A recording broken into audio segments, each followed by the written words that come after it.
everyone, welcome back to another Stitches and Scribbles video.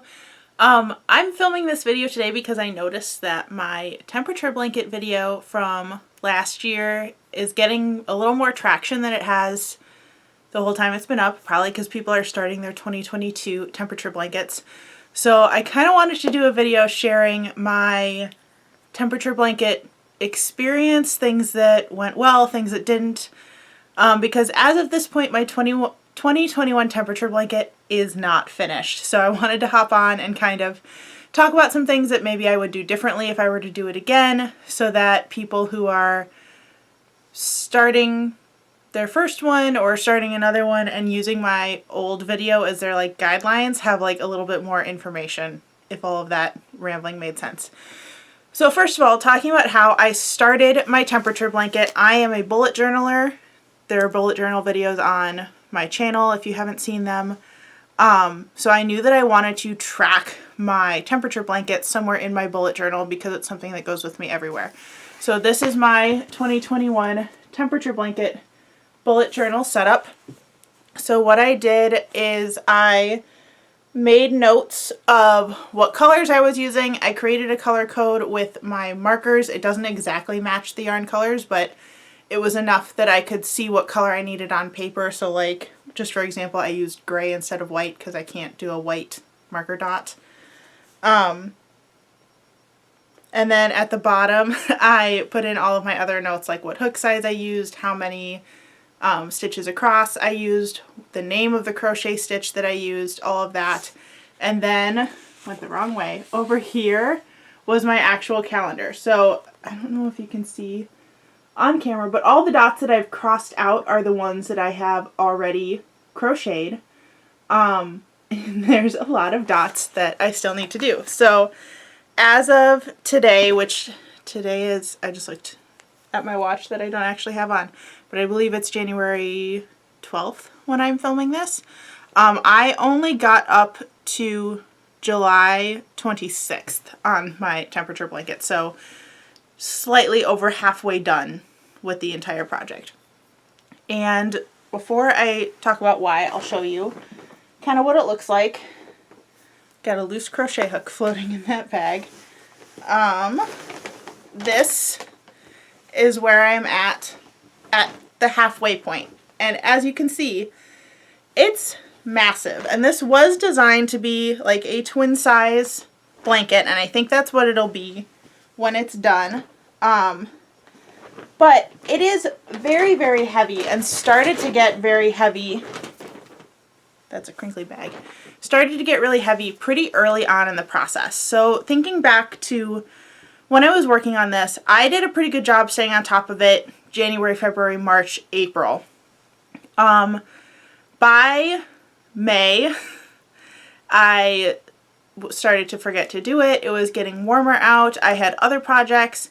That also is the point where I announced to the school that I worked at that I was not going to continue teaching. So I was kind of in this scrambling moment of, hey, I am planning a career shift. I should, do some prep work for that.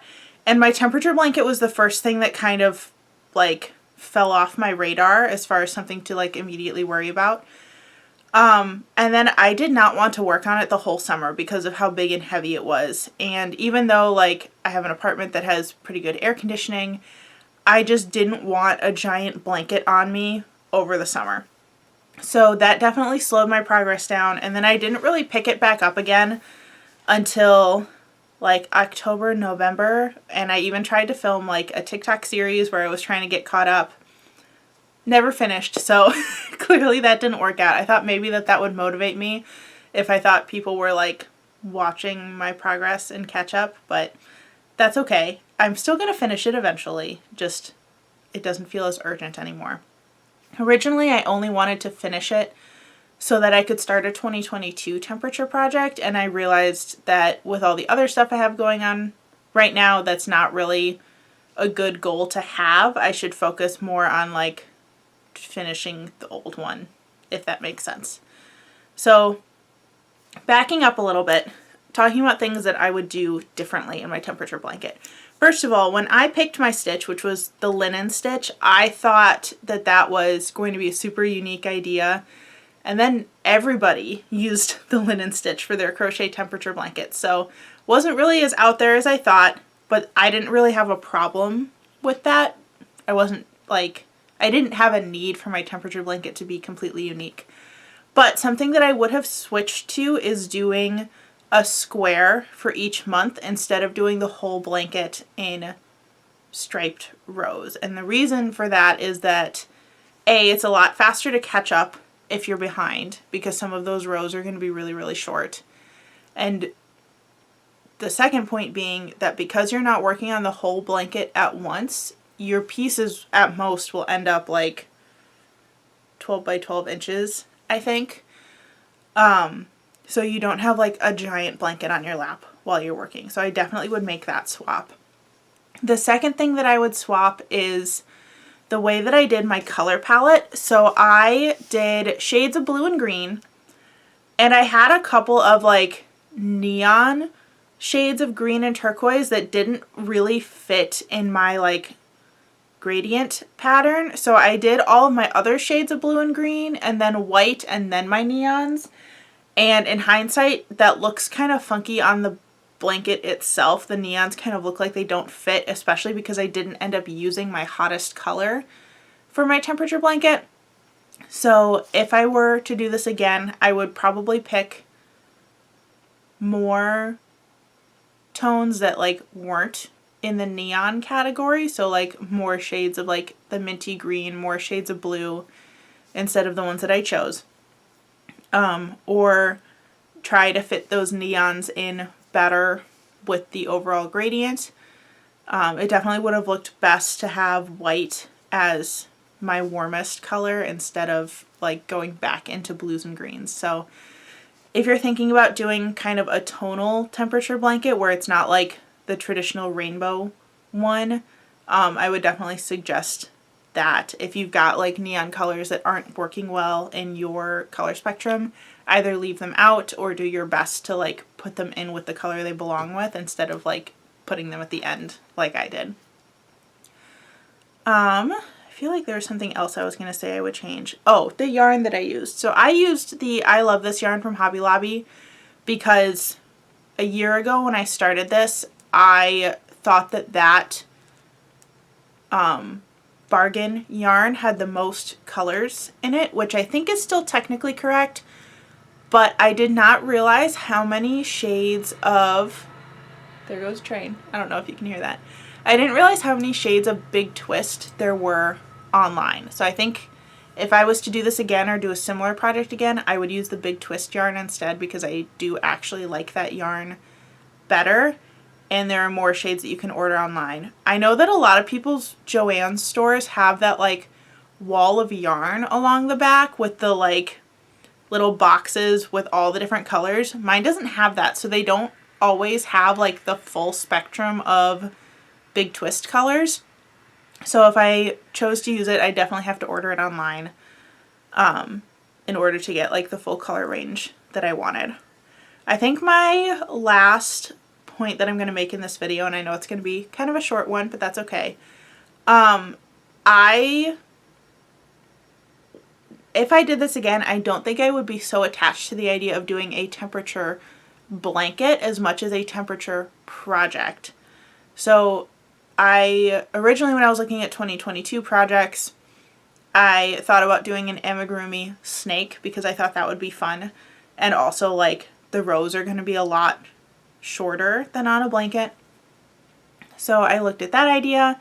I looked at the idea of doing a temperature scarf or like a temperature pillow and like working diagonally. So definitely like if you're thinking about doing this and wondering if it's going to be overwhelming, definitely look into a smaller project or like I said before, a blanket composed of squares instead of doing full stripes every single day. I've also seen people do corner to corner blankets where they just do a certain number of corner to corner squares instead of a full stripe.